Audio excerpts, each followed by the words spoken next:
오늘 하나님의 말씀은 마태복음 2장 1절에서 11절까지입니다. 마태복음 2장 1절부터 11절까지 제가 봉독해 드리겠습니다. 헤로드 왕 때 예수께서 유대 베들레헴에서 나심에 동방으로부터 박사들이 예루살렘에 이르러 말하되 유대인의 왕으로 나신 이가 어디 계시냐? 우리가 동방에서 그의 별을 보고 그에게 경배하러 왔노라 하니 헤로드 왕과 온 예루살렘이 듣고 소동한지라. 왕이 모든 대제사장과 백성의 서기관들을 모아 그리스도가 어디서 나겠느냐 물으니 이르되 유대 베들레헴이오니 이는 선지자로 이렇게 기록된 바. 또 유대 땅 베들레헴아 너는 유대 고을 중에서 가장 작지 아니하도다. 내게서 한 다스리는 자가 나와서 내 백성 이스라엘의 목자가 되리라 하였음이니이다. 이에 헤롯이 가만히 박사들을 불러 별이 나타난 때를 자세히 묻고 베들레헴으로 보내며 이르되 가서 아기에게 대하여 자세히 알아보고 찾거든 내게 거하여 가서 그에게 경배하게 하라.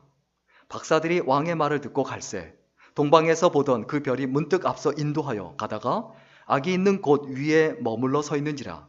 그들이 별을 보고 매우 크게 기뻐하더라. 집에 들어가 아기와 그의 어머니 마리아가 함께 있는 것을 보고 엎드려 아기께 경배하고 보배합을 열어 황금과 유향과 모략을 예물로 드리니라. 아멘. 오늘은 인생 최고의 날이란 제목으로 함께 하나님의 말씀 나누겠습니다.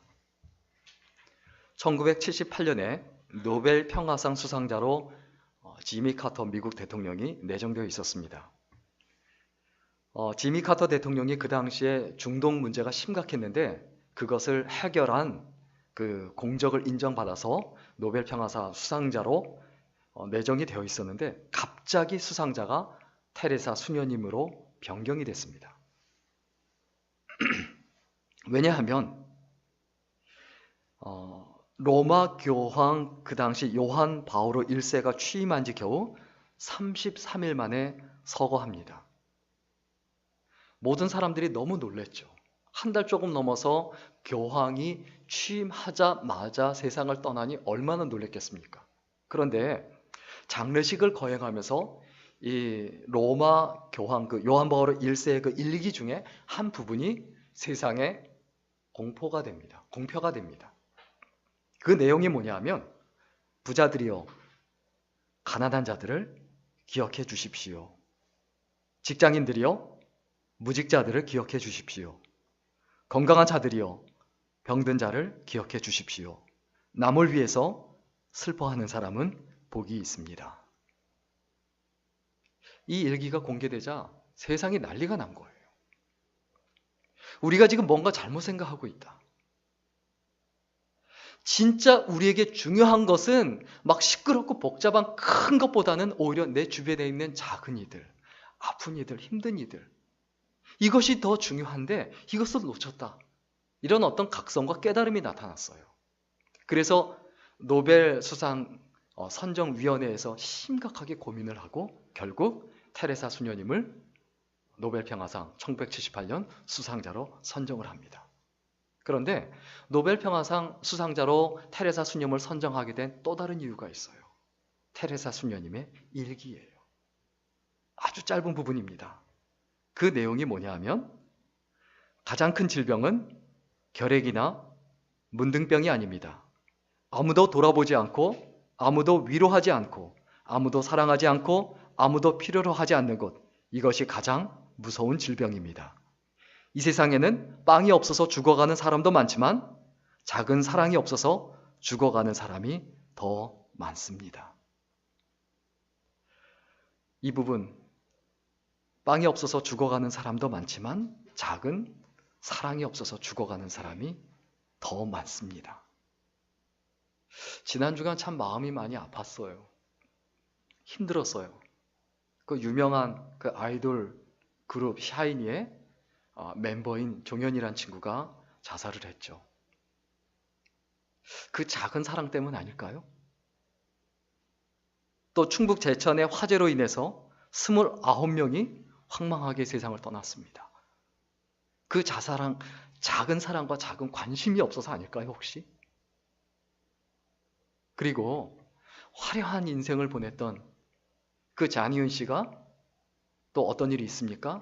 처량한 노년을 보내고 있는 거, 홀로 쓸쓸하게. 그에게 작은 사랑이 필요하지 않을까요?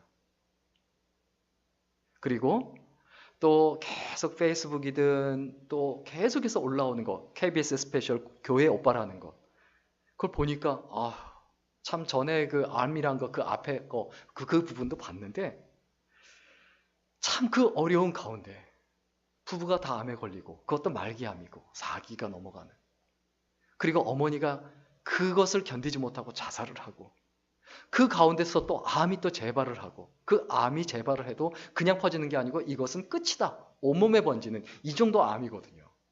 그렇게 재발했는데 하나님께 오히려 감사하는 모습을 보고 참 마음이 아팠죠. 여러분, 어디에 관심이 있으시고 무엇 때문에 마음이 아프세요? 우리의 마음이 너무 작은 거 아닌가 싶어요. 그냥 옆에 있는 사람, 부부간에 아주 작은 거, 사소한 거 가지고 마음상에서 며칠 동안 신경 쓰이고 스트레스를 받고, 직장에서 별것도 아닌데 작은 거 하나 가지고 며칠 동안 스트레스를 받고, 뭘 의미합니까? 나에게 그 작은 사랑이 없다는 거예요. 큰 사랑이 아니에요. 내가 누군가를 위하여 목숨을 걸고 목숨을 내어주고 이 정도의 큰 사랑이 아니라 아주 작은 사랑이 없다는 거예요. 그 작은 사랑이 없기 때문에 한 영혼이 죽어가고, 내 주변에 있는 사람들이 가난하고, 내가 살아가는 이 세상이 점점 각박해지고 어려워지고 답답한 가운데 매여 있게 된다는 겁니다. 저는 대학 시절 하면 떠오르는 게 솔직히 한 가지밖에 없어요. 너무 힘들었어요. 너무 늘 배가 고팠어요. 돈이 없어서요. 그런데 돌아봐서 생각해 보면 너무 그게 감사했던 거예요. 왜냐하면 돈이 없으니까, 배가 고프니까 딴짓을 할 생각을 못했어요. 죄를 지을 생각을 못했어요. 엉뚱한 짓 할 생각조차 안 해봤어요. 어려우니까. 그리고 공부 외에는 살 길이 없다고 생각하니까 죽어라고 공부하게 된 거예요. 그게 나한테 축복이었구나. 그래서 대학 시절 하면 그런 어려웠던 것들만 떠오르지만 그게 아픔으로 그렇게 느껴지지 않아요. 그런데 제가 8년 전에 명지대학에 갔을 때, 그때 대학생들을 보면서 느꼈던 것, 제가 배고팠던 그 가난보다 더 아픈 게 뭐냐 하면, 일할 곳이 없는, 할 일이 없는 청년들의 그 가난이 더 아프고 더 힘든 거예요. 그래서 마음에 각오하고 결심한 게 있죠. 어떻게든 도와야 되겠다. 어떻게든 청년들한테 힘이 돼주고 싶다. 뭐라도 좀 해주고 싶다. 그 마음으로 매일매일 지금까지 살아왔던 것 같고 지금도 살고 있는 것 같습니다. 이제 날이 상당히 춥습니다. 뭐가 생각나세요? 따뜻한 방에서 군고구마 먹으며 재미있는 영화 보는 것, 사랑하는 연인과 알콩달콩 사는 것, 아니면 영화관 가서 데이트하면서 아주 재밌게 보내는 것, 뭐가 생각나시는지 모르겠어요. 우리가 진짜 예수 믿는 사람이라면, 진짜 크리스마스를 맞이하는 사람의 그 신앙인의 자세라고 하면 이 가운데 뭐가 생각나야 될까요? 우리보다 더 어려운 일들, 힘든 일들, 약한 사람들, 세상의 그 음지들을 돌아보는 것, 이것이 우리들의 삶이어야 되고, 그것이 진짜 우리의 인생의 최고의 날 아닐까요? 내가 멋있게 지내고 화려하게 지나는 날이 최고의 날이 아니라 우리의 인생에서 최고의 날은 예수님께 경배하는 날이고, 진정한 경배는 하나님께서 우리에게 맡겨주신 이 생을, 이 세상을 다시 한번 돌아보게 되는 날이다. 그 깨달음이 오는 날이다. 이것을 기억했으면 좋겠습니다.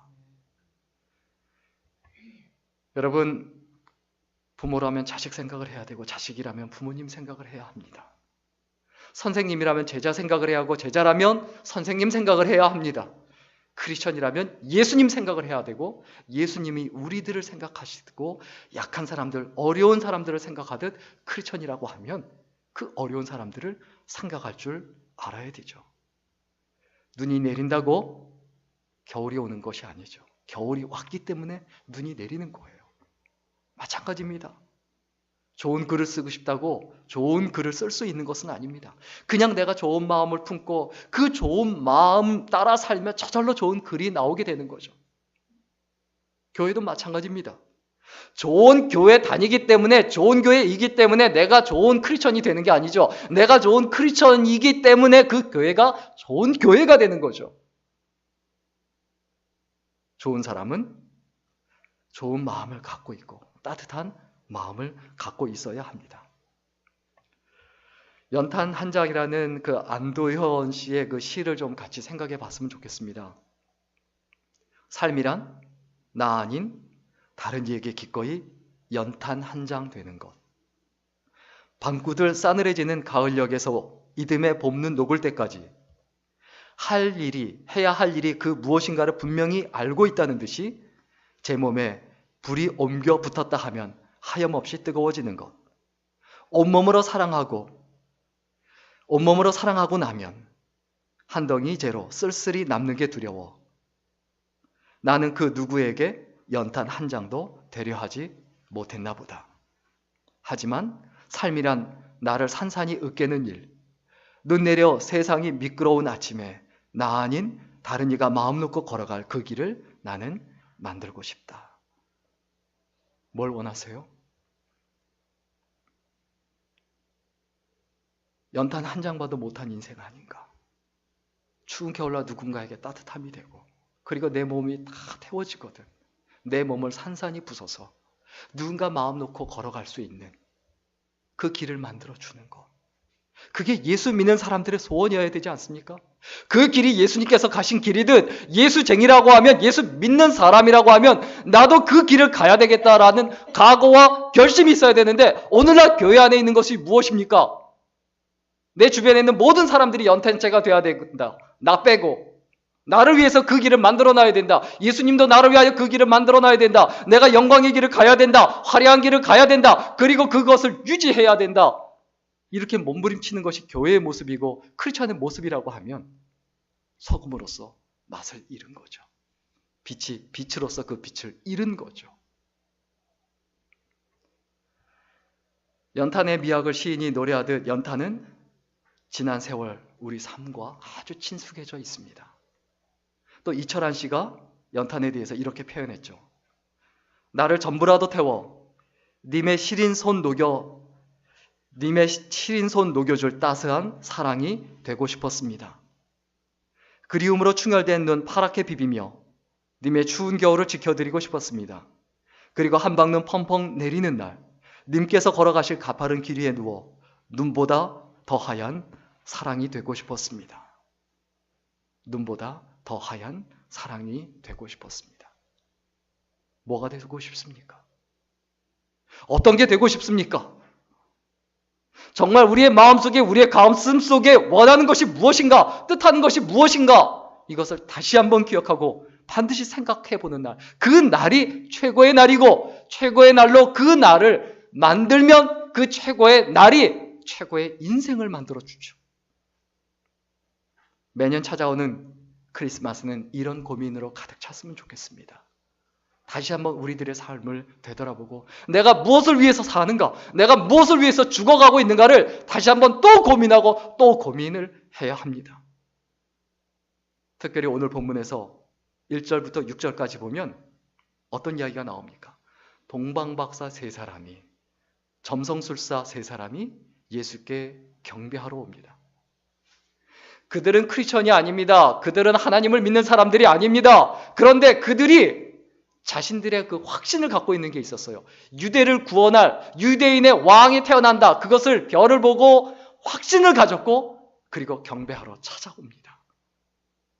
그러나 오늘 성경 본문 1절부터 6절까지 보면 유대인의 왕 헤롯은 어떻게 합니까? 자신의 기득권을 잃어버릴까 봐 목숨을 걸고 그 자신의 기득권을 지키기 위해서 예수께 경배하기는커녕 그 예수를 죽이려고 합니다.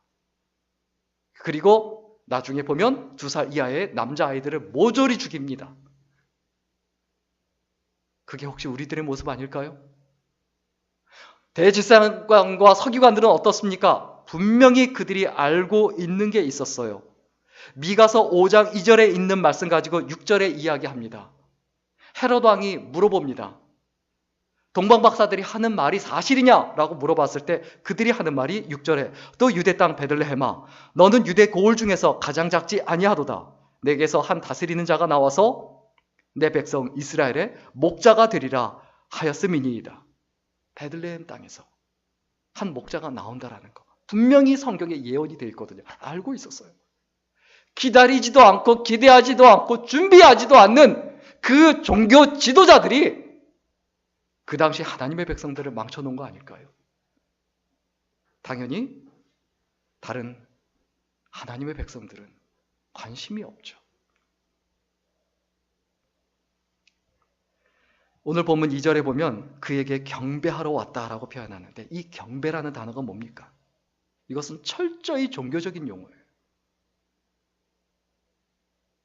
마가복음에 2번, 누가복음에 3번, 요한복음에 9번, 요한계시록에 24번 계속해서 반복해서 표현되어 있는 이 경배라는 단어 자체가 입맞추다, 가까이 가서 입맞추다라는 뜻인데 자기가 엎드려 가며 모든 것을 다해서 예의를 신에게 표한다라는 뜻입니다. 동방박사들이 단순하게 그냥 인사하러 온 정도가 아니었다는 거예요.